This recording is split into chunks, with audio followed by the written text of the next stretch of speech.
today's episode, the signs of leukemia.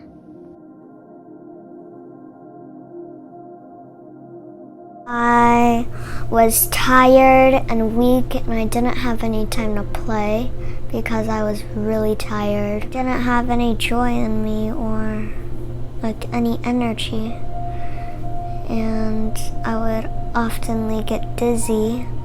My appetite was a little gone.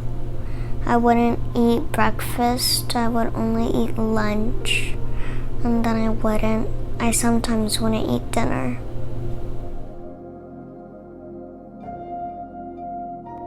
For me, it was her always being tired.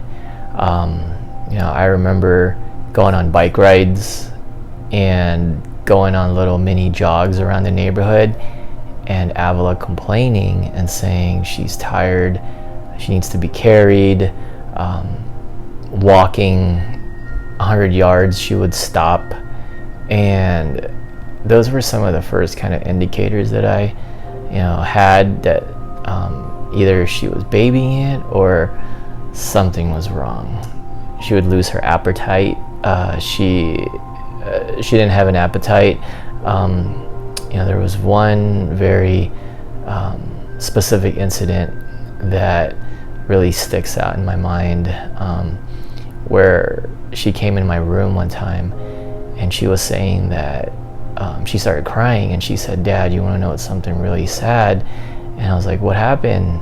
She said, "I can't see out of my eye, out of my left eye or my right eye. I can't remember which eye it was." So right away I was like, "Oh no, is she diabetic? Is she anemic?" So I did the little eye test, and she got it right, but she was struggling to see it, and that really hit home for me. It happened so fast. I would say a week and a half, all these things started to happening.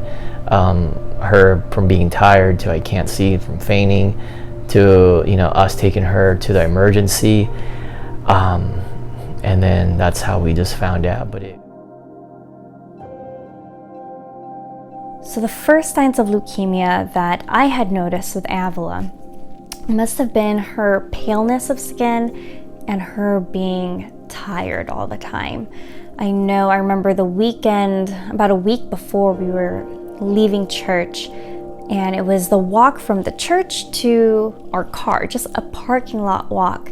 And we were just halfway there, and she was complaining that her legs were hurting. She couldn't walk anymore.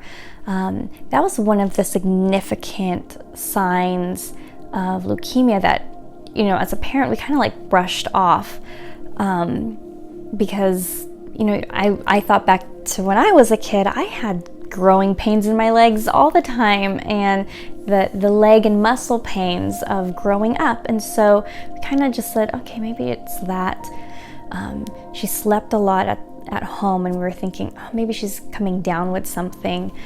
And, for me, the telltale sign is, if you're getting a cough, cold, if something significant, is a fever. And she had never once had a fever. And so that was another thing that kind of pushed things further, or kept us from going to an emergency room or urgent care. It's like, okay, well, she's tired, she must be coming down with something. The legs, that must be growing pains. You kind of chalk it off to something else. And then that last week, especially I want to say those last 5 days, she just became pale. And it wasn't until the 3 days prior, that weekend, I was actually gone for a youth conference. And it wasn't until I got back later that Sunday evening that I was like, she looks so pale. I knew that there was something else going on. And so